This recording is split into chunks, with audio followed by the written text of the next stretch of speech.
Hello, welcome to this webinar on Exploring Scotland's People website. I've got the URL there, but typically I access it by just using a Google search and it pops right up. I am Kathy Van Wagoner. I am a volunteer at the BYU Family History Library in Provo, Utah. I've been doing that for about 18 months. My mother sort of raised me doing some genealogy work. And so I would say about almost half of my ancestors are from Scotland. So I spend a lot of time doing Scottish research. The other side of my family, they've all well taken care of. So I spend a lot of time in Scotland's people and just want to share just some introductory ideas about what we do there. I am a teacher by profession and I've used Zoom, but this is my first webinar, so fingers crossed that this goes well. So there are basically, I find 5 main sources, common sources for Scottish records. Family Search has many: Ancestry, Find My Past, My Heritage, and then Scotland's People are just really good resources. The country of Scotland has the organization, the National Records of Scotland, and they are tasked with telling the story of Scotland. So they're trying to preserve the past, record the present, and inform the future. The website, Scotland's People, then their purpose is to make those records available to us online. So this is just a look at what the website looks like. This is the main page of the website. We'll jump into it in a few minutes. Just keep in mind that the birth records are anything over 100 years old are available. Marriage records over 75 years old are available, and then death records that are over 50 years old. Those are the records that are available there. So just a little bit, I don't want to dig too deep into this, but just a little overview of some of the information that's there. So records were first recorded in parishes in 1553. Of course, it took a while before that became consistent across the country. Civil registration began in 1855, and then the censuses really were dependable starting about 1841. And then those are every 10 years. Those are available up through 1921. We'll talk more about those later. Before 1855, there were laws then established in 1616, and there's different breaks in the records. The key thing here that I wanted to share is that a parish could be a church parish ecclesiastically or a civil parish. And sometimes those don't correspond geographically, and sometimes that can be a challenge if you're trying to look at like places on a map. A lot of times when we're doing research, we see on a map how proximate 2 areas are to try to decide, well, are these 2 children born to the same family or not? Are they close enough? And so that can, just keeping that in mind, that sometimes there's a difference there between the civil and the ecclesiastical parishes. So we're going to dive right in and look at how we can use Scotland's People to get the information that we're looking for. So this is on the right, the far right in this photo is my second great grandfather, James Owen Sullivan, and his wife sitting there in front of them is Jane Ann Johnston. He was in the British military and stationed in India. That's the purpose of all these other people in this picture. But I have a research goal, and that is I want to find the names of James's parents. I don't know a lot about his parents. So I have this record that I found in Ancestry that shows their marriage. So I have their marriage date, and I'm going to make a note that that is 1863. That's important to know where to search. And it tells me that he was a farrier in the Royal Artillery. They were married in North Leith in Edinburgh. So I'm going to take that information and go into Scotland's People. So from the main page, there's 3 places that you could click to get started. I tend to prefer to start right here with the Advanced People search. And then in that area, we need to choose a category. So this is where the date matters, because if it's after 1855, I want to use the statutory registers. And if it's before that, I want to use church registers. And in those statutory registers, then it shows me that I can have births, marriages, divorces, and deaths. That information could be available to me. So I check marriages and I fill in the information. So I put in Sullivan, James Owen, Johnston, Jane. I put a little wider range of year, and I didn't put a location. Just want to see what this brings up for me. So this is my first search attempt. Oh, and I didn't get anything from it. So then I start thinking, oh, wait a minute. He didn't put James. I know him as James Owen, but he didn't put James. His name James is not in that marriage record. So we're going to do it again. I took out James. So his surname is Sullivan, Owen. Just to throw a broader net, I took out Johnston and just searched Jane. And when I did that, bingo, there they are. So this gives me my results, and there's only one, and it's the right one. So that worked out really well. So it shows me on the right that to see this record, I need 6 credits. Now, I didn't mention this at the beginning. You do need to register for access to the website, and that is free. Registration for Scotland's People is free, and it's a pay-per-view approach to the record. So now that I've found this record, I can purchase the opportunity to view that record. So it's going to cost me 6 credits. I'm going to explain how that works right now. So if I did not already have some credit available to me, it would tell me to buy credits. And this is the page to buy credits. You buy credits in bundles, and each record has a cost of 6 credits. So doing the math, I figured out that to view a record is going to cost just a little bit under $2. And then you can choose how many credits you want to buy at a time. So you choose which bundle you want to buy. There's a company like PayPal that's international, it's WorldPay. You can just set up your account with them, and it's pretty easy to buy those credits, and then you click. It'll put you back into the opportunity to buy the viewing of the record. So when you click view, this is what we get. This is the top of that record. It's a fairly standard, if you've been working in genealogical websites, a fairly standard viewing page with the tools to adjust the record as you would like. I just want to point out 2 things that could be a little bit confusing. So here's an icon that says that we can save this record, and then we also have the icon to download as a PDF. So when we download as a PDF, we get a PDF of the record. When we click the save icon, we get a JPEG image of the record. So let's look a little closer. I can look at this and see that Owen and Jane are there at the top. Some of these are really easy to read. Some of them are not so easy to read. Oh, I also wanted to point out that whether you save or download or not, you actually do have your purchase saved. So this is one page of all the records that I have purchased to view in Scotland's People, and just showing you that at the top of the header is where you can click on and get to your saved images. So anything that you've paid for is saved in your saved images file, and it's all available there. You can view the image or delete it if you don't need it, and edit.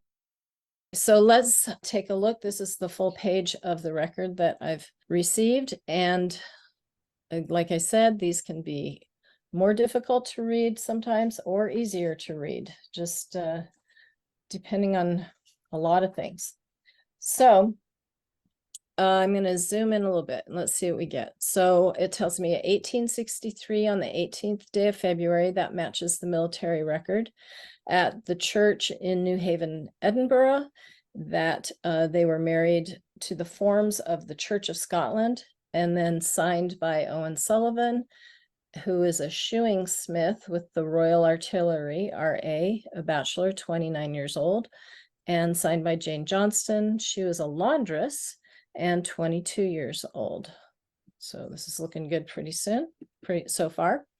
It says that Owen lived in Leith Fort, so that's the military, he lived in the military fort, and Anne lived at 8 Anfield in New Haven, so her address. And yay, I have names. Owen's father is also Owen Sullivan. I have yet to decipher that occupation, but that's what the second line is telling us is the occupation, and that he was deceased at the time of their marriage. And Catherine Sullivan, MS being the maiden surname, and that says Clements. So this was very helpful for finding the parents' names. Now, this also turned out to be useful for me for Jane's parentage. Her mother is listed on the records, and that name is not the name I would have expected to find. So I got a 2-for-1 on this one. And finding this record led me to being able to find the correct information for Jane's parents. So,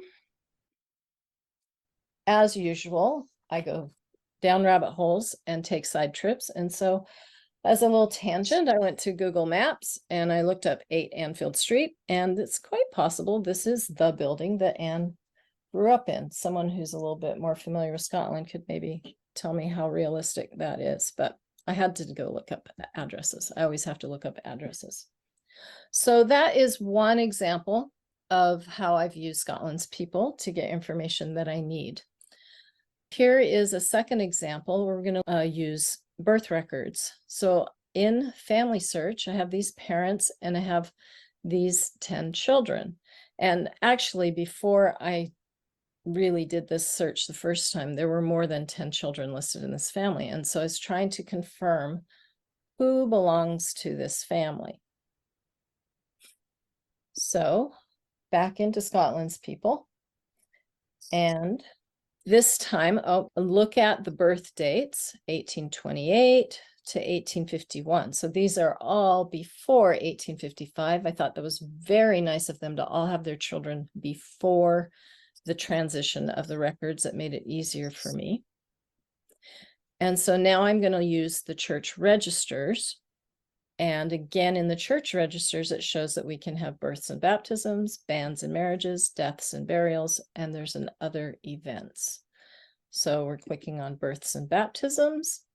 We get the fill out the search information. So this is what I did. My goal was to find all the records for all the births of these children in this location. So I just put in the last name McNabb. I also, you'll notice at the top, there's churches to choose from. Most of the time for me, it's always been Church of Scotland.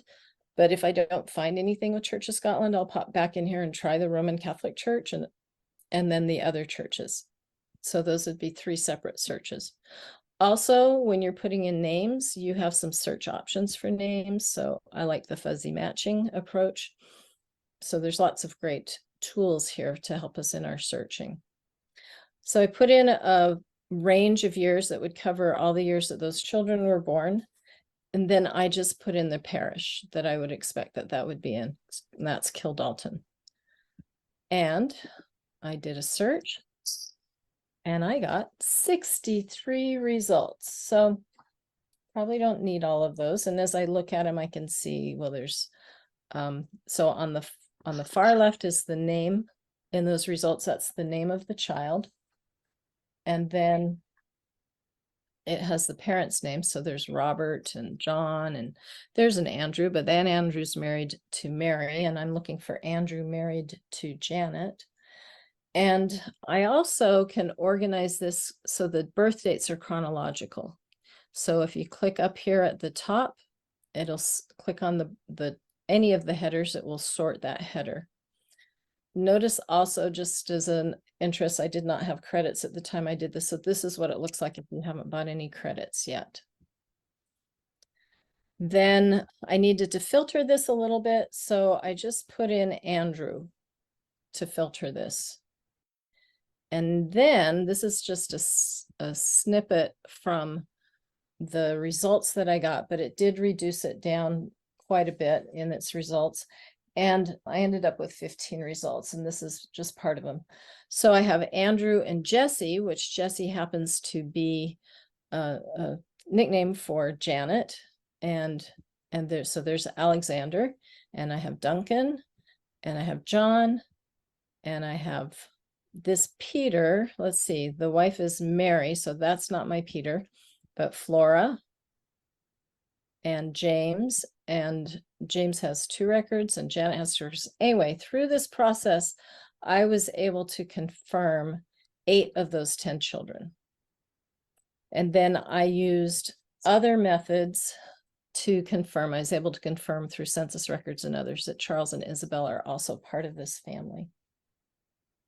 So this is an example of how you can use Scotland's People to get information at no cost to you. That didn't cost me any credits to answer that research question. I'm going to pause right here and see if anyone has any questions, and I just will show you one more slide. This is what the parish records look like. They're handwritten like this. And we'll zoom in on that. They have the father's name, the mother's name, also their location. So the second one's kind of easier to read. James Hall Crow in Aith, that's Aith, and his wife Helen, maybe Val, that isn't as easy to read. And they had a child baptized named Adam on September 5th. So let's see what we've got in the chat. How did I know Jesse's a nickname for Janet? You can actually do a Google search of nickname. Actually, I don't know how I know that specifically, but if I'd come across that, I know enough that there are nicknames, lots of nicknames all over the place. So I would have done a Google search. Google is almost my best friend, and asked Google, is Jesse a nickname for Janet? So whenever I come across a name that doesn't really match, but I'm thinking it's supposed to match, I will just ask Google, is this name a nickname for the name that I want? Can you choose more than one record type at a time to search? I think the answer to that question is no. So if I just, yeah, like the way that I've gone into this searching, like you either have to do the church records or the statutory records, and you have to do the birth or the marriage. So hopefully I'm answering your question, Nancy, that it's very linear through the process. And then if that doesn't work, you go back and try something else, which is a great reason to keep a research log, which Catherine Grant is really good at teaching us about. All right. Let's continue on then. So we've looked at marriage records, we've looked at birth records, we've looked at the statutory and the parish records. So let's talk about census records. I don't use Scotland's People a lot for census records because Family Search has the records from 1841 to 1901. And those are all free access with a Family Search account. Ancestry has them. You can also get them in Find My Past. And Find My Past also has the 1921 records. And I did a little digging there and found out that you can either buy a subscription to Find My Past, or you can do a pay-per-view. And that is $3.50 an image. The 1911 is only available in Scotland's People, and also the 1921 is available in Scotland's People, again, depending on exchange rates, roughly $2 a record. So those are the options that we have. I'll take a quick peek into chat. When you find your name, do you have to buy it? No, you don't have to buy anything unless you want to see it. Hopefully that is the right answer. That's answering your question. You have to buy it to see it. Yes, in Scotland's People. And somebody's in the Q&A. Oh, Sue, that's going to be a tough question. I'm not sure I can dig into that right now, but at the end of this, I'll tell you how you can get a hold of me, and I'd be happy to help dig into that. Okay. Okay, I'm going to hold off on questions for a while now.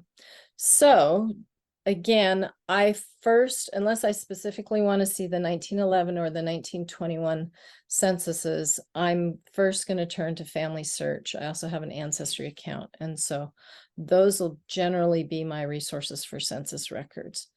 And the search process, I actually started to show you the search process, but it's the same, those same little forms that you fill out and it comes up with the same little lists. It all looks the same as what we've seen so far. I thought this was interesting though. So I thought, okay, I'll go look for the 1851 census for Andrew McNabb. They immigrated after that. Most of my Scottish relatives emigrated to Canada. I should say all of them did. And most of them around the mid 1800s. So I don't have a lot of need for later census records in Scotland personally. So this was, and I'm going to zoom in a little bit. This is hard to read. And I had remembered seeing the one that I've already got in saved through Family Search. And it's easier to read. Now, I'm not saying that every record's going to work out that way, but just keep in mind that not every source is going to necessarily provide the same experience with the record. So it's nice to have multiple sources. Okay, there's one more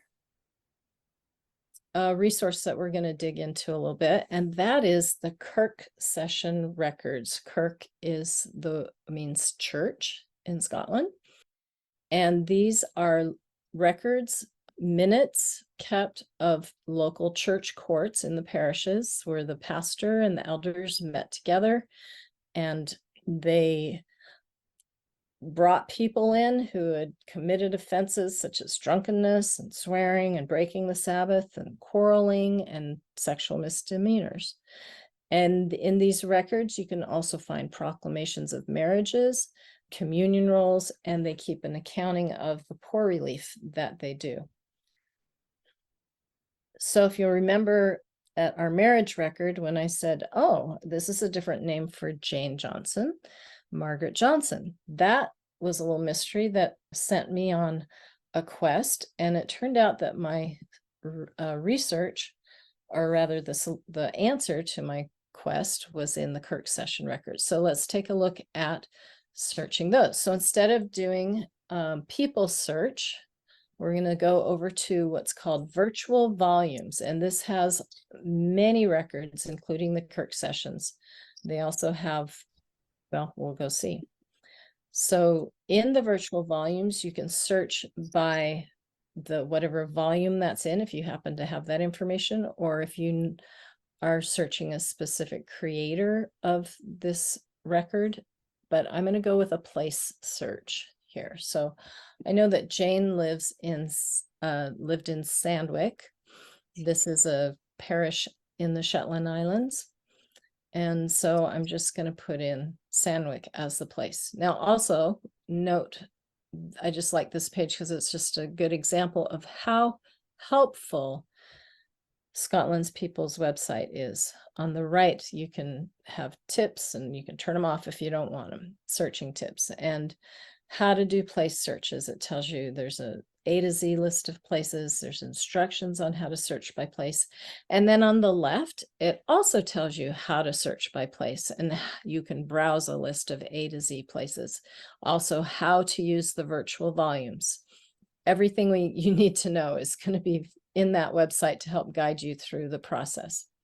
So I click on Sandwich, and what I've just searched is a place. And so my results are places. So Sandwich is the parish in the county of Orkney. And these Latin words, I'm not going to try to pronounce it. I am going to try. Quad omnia parish means that it's both a civil and a religious parish. So it's that thing we talked about at the beginning where some parishes were civil, some were religious, some are both. So that's what Sandwich is. So I'm going to choose Sandwich. And now it's going to ask me, what do you want? Well, the only Kirk session records, or the only records in virtual volumes that I have for Sandwick, are the Kirk session records.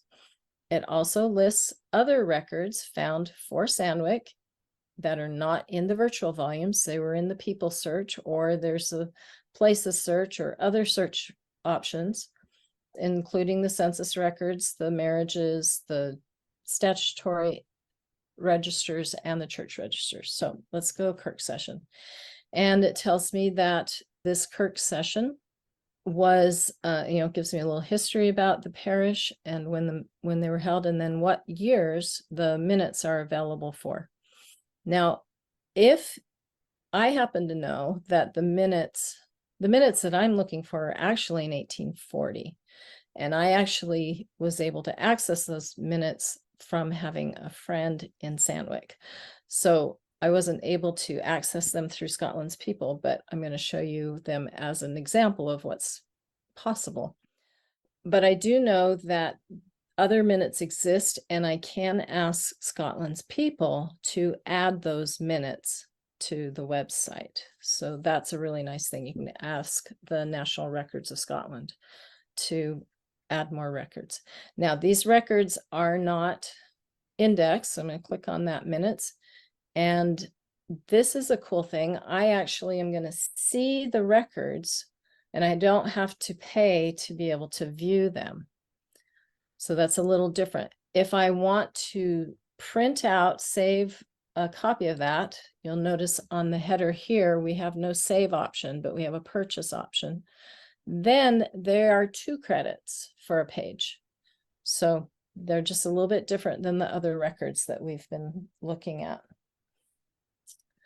So we have, again, the header over here on the right, we have an index, so we could pick what year we want. At the top left, if we want to jump through this by groups of images, we can do that. And so this is just kind of what comes up when you choose that record.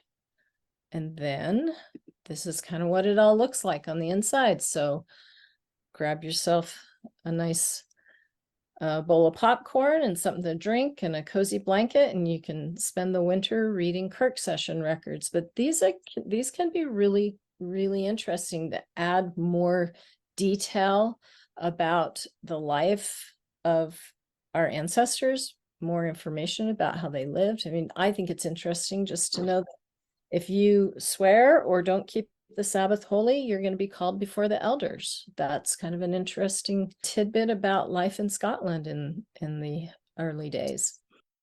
It's not impossible to read, so it can be, you're just going to have to read through it and find what you're looking for.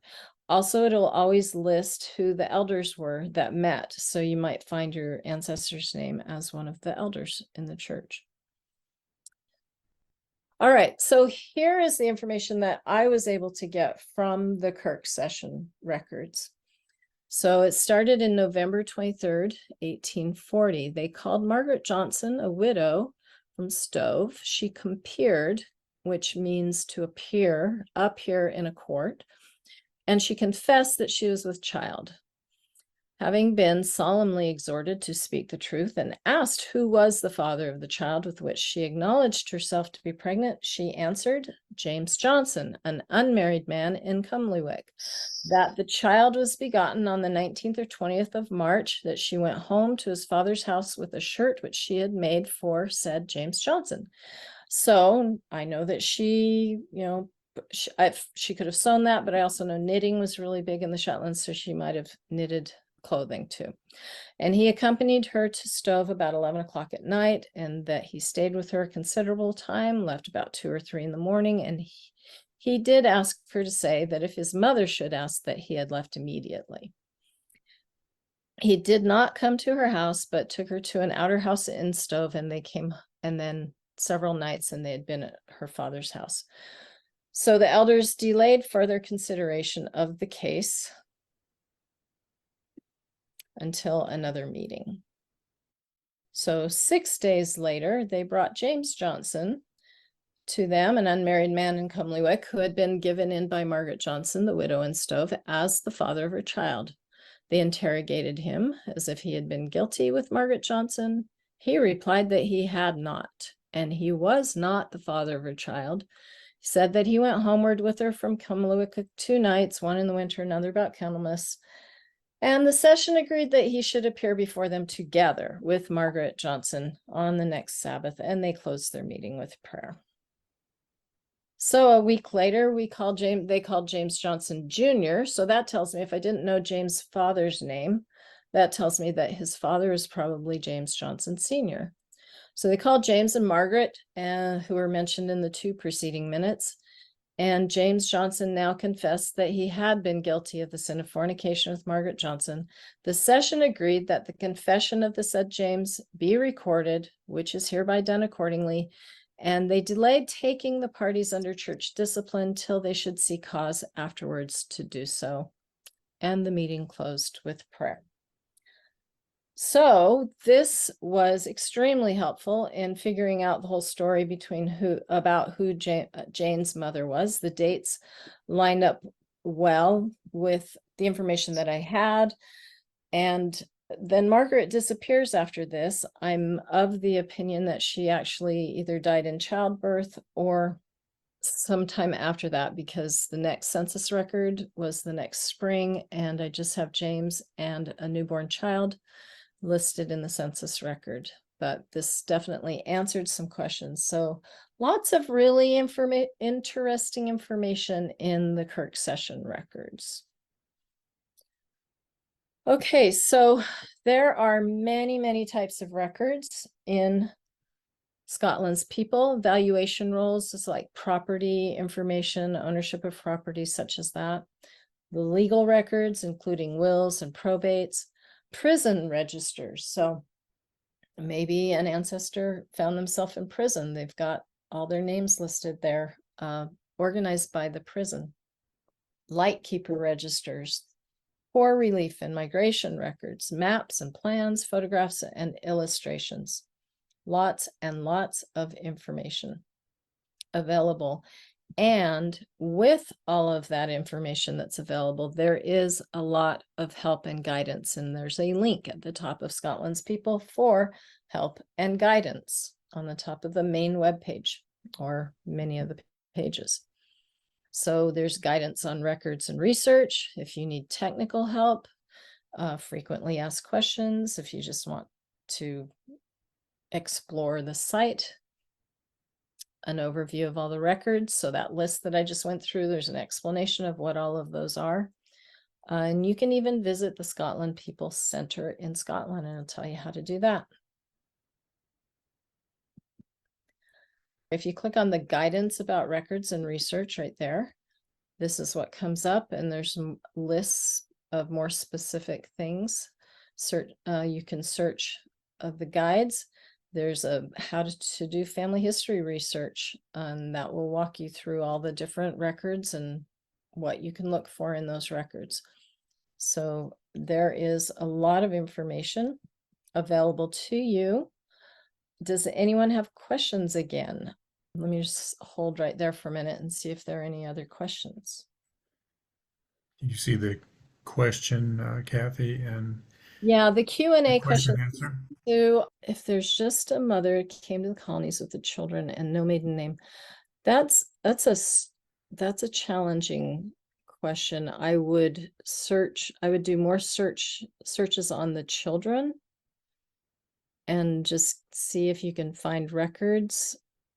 It's not a straightforward answer. And so I guess that does lead me to my next slide. I work in the BYU Family History Library on Wednesday and Thursday evenings from 4 o'clock to 8 p.m. Mountain Time.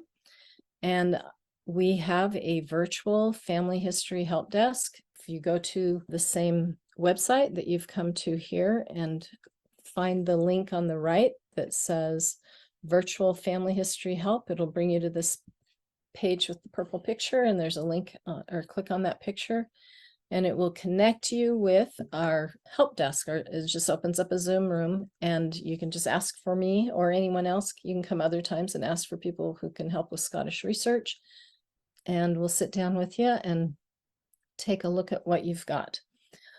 So that's a good way to get some good one-on-one help to dig into some of these other things.